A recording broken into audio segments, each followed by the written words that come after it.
कैसे हैं सभी छात्र और छात्राएं। चलिए, मैं आपका अपना टीचर गुलशेर गौड़।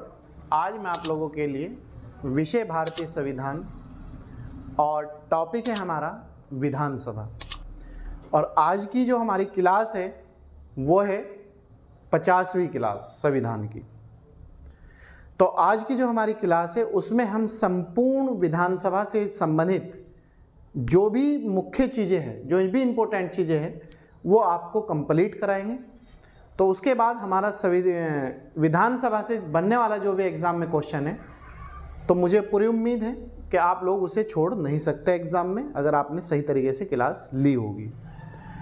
तो आप हमारे साथ कंटिन्यूटी के साथ जुड़े और ज़्यादा से ज़्यादा लोगों को जोड़ने का प्रयास करें। आप लोगों की सेवा में हम दिन प्रतिदिन, कोई भी दिन ऐसा नहीं है जो मंडे से लेके संडे तक और संडे से लेके मंडे तक कोई भी आपकी क्लास ऑफ रहती हो। कंटिन्यूटी के साथ यूट्यूब पर हम आपको क्लास उपलब्ध करा रहे हैं। और अगर आप आसपास के एरिया से हैं, कहीं से भी उत्तराखंड से हैं, तो आप लोगों का स्वागत है। आप लोग ऑफलाइन क्लास भी ले सकते हैं। ठीक, ऑफलाइन क्लास के लिए जो भी बच्चा यूट्यूब का रेफरेंस देगा 50% की छूट करी जाएगी सभी एग्ज़ाम की क्लासों में। तो आइए आज देखते हैं विषय भारतीय संविधान, टॉपिक विधानसभा। क्लियर है? पहला पॉइंट हमारा, संविधान का आर्टिकल 168 से लेकर 212 तक में राज्य विधानमंडल का संगठन, संरचना, गठन, कार्यकाल, अधिकारियों की प्रक्रिया व विशेषाधिकार, शक्तियों के बारे में उल्लेख किया गया है। किस आर्टिकल से किस आर्टिकल से? 168 से 212 तक। किस चीज का उल्लेख है? संगठन, संरचना, गठन कैसे होगा, कार्यकाल कितना होगा, अधिकारियों की प्रक्रिया व विशेषाधिकार, शक्तियां क्या होगी, इस सब के बारे में उल्लेख किया गया है। नेक्स्ट पॉइंट, विधानसभा का कार्यकाल या विधानसभा के सदस्यों का कार्यकाल या विधानमंडल का कार्यकाल या विधानमंडल के सदस्यों का कार्यकाल 5 वर्ष होता है। ठीक है, 5 साल। और अगर आपका राज्यपाल को ये लगे कि सरकार अल्पमत में है, तो 5 साल से पहले भी विधानसभा को भंग किया जा सकता है। क्लियर है? नेक्स्ट, विधानसभा वर्तमान में 28 राज्यों और 3 केंद्र शासित प्रदेशों में है। याद रखना, वर्तमान में 28 राज्य और 3 केंद्र शासित प्रदेश। 3 केंद्र शासित प्रदेश कौन कौन से हैं? एक तो दिल्ली है, एक पुडुचेरी है और एक जम्मू कश्मीर में है।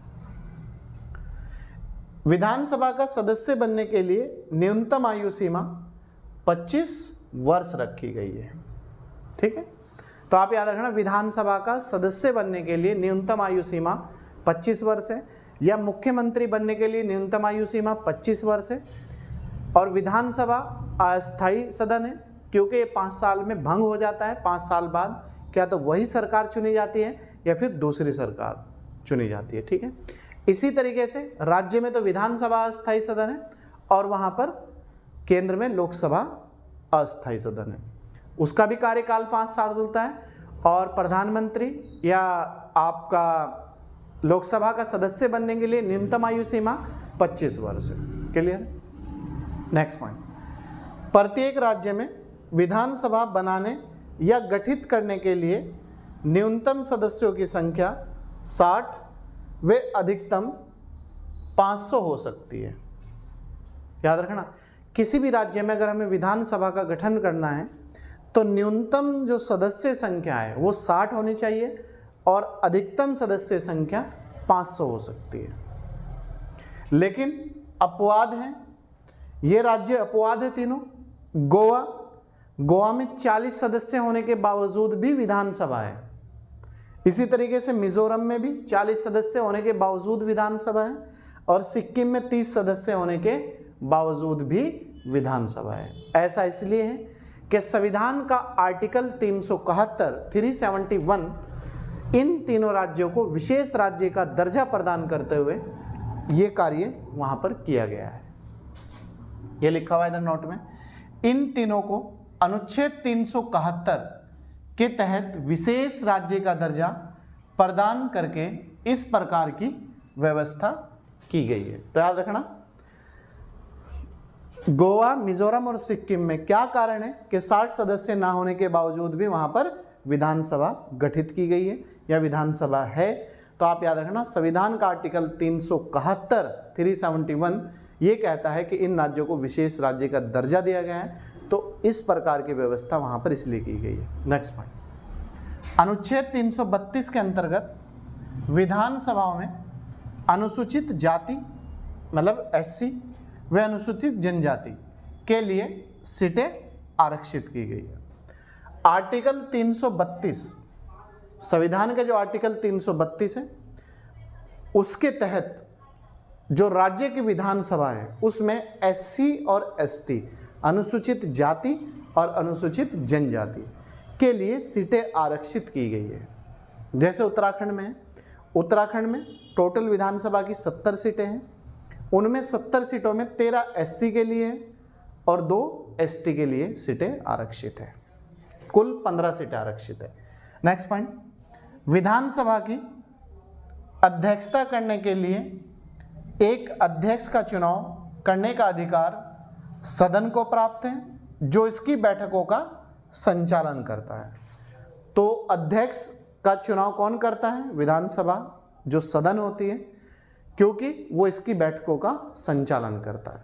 नेक्स्ट पॉइंट, साधारण स्थिति में विधानसभा का अध्यक्ष सदन में मतदान नहीं करता, मतलब नॉर्मल स्थिति में अगर कहीं वोटिंग पड़ रही है तो उस स्थिति में वो मतदान नहीं करेगा, लेकिन अगर इक्वलिटी आ गई, बराबर का वो आ गया 100 यस में 100 नो में, तो वहाँ वो फाइनल मतदान कर सकता है।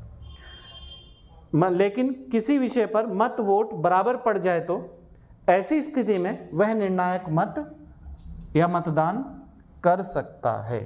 ठीक है, इसके बाद नेक्स्ट पॉइंट है हमारा, जब कभी अध्यक्ष को उसके पद से हटाने का प्रस्ताव विचाराधीन है तो ऐसी स्थिति में, मतलब अगर विधानसभा का जो अध्यक्ष है या विधानमंडल का जो अध्यक्ष है, अगर उसे हमने पद से हटाना है और उसे पद से हटाने का प्रस्ताव लाया गया है, तो ऐसी स्थिति में वह बैठकों की अध्यक्षता नहीं करता। क्यों नहीं करता? क्योंकि उसी के खिलाफ प्रस्ताव लाया गया है। तो आप ही बताइए, अगर आपके खिलाफ कोई चीज कोई ट्रायल चल रहा है तो क्या उस ट्रायल के सामने आप हो सकते हैं? नहीं। तो यही बात है कि विधानसभा का जो अध्यक्ष होता है, जब उसे हटाने का प्रस्ताव लाया जाए विधानसभा में, तो वो उस समय ऐसी स्थिति में विधानसभा की अध्यक्षता नहीं करेगा। नेक्स्ट, किसी भी विधेयक को धन विधेयक माना जाए या नहीं, मतलब कोई भी विधेयक, प्रस्ताव या बिल धन विधेयक है या नहीं, इसका फाइनली डिसीजन, इसका अंतिम डिसीजन निर्णायक विधानसभा का अध्यक्ष ही करेगा। ठीक है, कोई विधेयक धन विधेयक है या नहीं, इसका अंतिम डिसीजन या फाइनल डिसीजन कौन करता है? विधानसभा या विधानमंडल का अध्यक्ष। क्लियर है? नेक्स्ट पॉइंट, सदन में बैठकों के लिए सदन के कुल सदस्यों का 10वां भाग, मतलब अगर सदन की बैठक है या मीटिंग है तो सदन के कुल सदस्यों के 10वां भाग, 10वां भाग मतलब 1/10 सदस्य की उपस्थिति और गणपूर्ति के लिए आवश्यक है। गणपूर्ति के लिए 1/10 या 10वां भाग, क्वेश्चन आता है एग्जाम में, कितना जरूरी है? 10वां भाग या 1/10। नेक्स्ट पॉइंट, विधानसभा के अधिकार और कार्य क्या क्या है? इसका जो एक अधिकार है सबसे इंपॉर्टेंट, कानून बनाना, विधि का निर्माण करना। ठीक है, रूल रेगुलेशन बनाना विधानसभा द्वारा। दूसरा है कार्यपालिका पर नियंत्रण रखना, कंट्रोल करना चीज़ों को। तीसरा है वित्तीय विषयों से संबंधित प्रक्रिया, जो फाइनेंस वगैरह से संबंधित प्रक्रिया है वो विधानसभा द्वारा होती है। नेक्स्ट है संवैधानिक संशोधन। अगर संविधान में कोई चीज़ करनी है राज्य सूची के विषय पर तो ये विधानसभा या विधानमंडल द्वारा ही किया जाता है। नेक्स्ट निर्वाचन संबंधी अधिकार। निर्वाचन का मतलब ये है कि राष्ट्रपति का अगर चुनाव होता है, जैसे अब राष्ट्रपति के चुनाव होने वाले हैं तो राष्ट्रपति के चुनाव में कौन कौन भाग लेता है? लोकसभा के निर्वाचित सदस्य, राज्यसभा के निर्वाचित सदस्य, राज्य विधानमंडलों के निर्वाचित सदस्य, दिल्ली, पुडुचेरी और जम्मू कश्मीर के निर्वाचित सदस्य, विधानसभाओं के निर्वाचित सदस्य, ये भाग ही तो लेते हैं। ठीक है, तो राज्य की जो विधानसभा है उनसे संबंधित जो निर्वाचन का अधिकार है राष्ट्रपति के चुनाव में वो इसे है। तो ये 5 अधिकार और कार्य दिए गए हैं इसे। देखिएगा, विधानसभा राज्य सूची से संबंधित विषयों पर कानून बना सकती है। 3 सूची होती है, संघ सूची, समवर्ती सूची और राज्य सूची। संघ सूची पे जो कानून बनाता है वो सिर्फ और सिर्फ केंद्र सरकार ही बनाती है, केंद्र सरकार ही उसे लागू करती है। समवर्ती सूची पर केंद्र और स्टेट दोनों मिलकर कानून बना सकते हैं, लेकिन अगर कोई विवाद की स्थिति हो जाए तो वहां पर सेंट्रल गवर्नमेंट का बनाया गया कानून लागू होगा, राज्य सरकार या राज्य विधानमंडल द्वारा बनाया गया कानून समाप्त हो जाएगा। नेक्स्ट है, इसके बाद है आपका राज्य सूची। राज्य सूची के किसी भी विषय पर जो कानून बनाने का अधिकार है वो सिर्फ और सिर्फ राज्य विधानमंडल को दिया गया है और राज्य विधानमंडल उसे लागू करता है। नेक्स्ट है, विधानमंडल राज्य सूची की पूर्णतः वित्तीय व्यवस्था की देखरेख करता है। राज्य में जो फाइनेंस से संबंधित मामले हैं, क्या होना है, कहाँ से आना है, कहाँ जाना है, इसकी संपूर्ण जो देखरेख है वो राज्य विधानमंडल के ही हाथ में या राज्य विधान सभा के हाथ में है। ठीक है, नेक्स्ट है, कोई भी धन विधेयक पहले विधानसभा में ही पास होना जरूरी है। जिस तरह भारत के 6 राज्यों में विधान परिषद है, तो अगर क्वेश्चन आ जाए क्या धन विधेयक पहले किस सदन में पास होना जरूरी है, तो धन विधेयक पहले राज्य विधानमंडल या विधानसभा में पास होना जरूरी है। उसके बाद जिस राज्य में विधान परिषद है उसके बाद वहां पर जाएगा।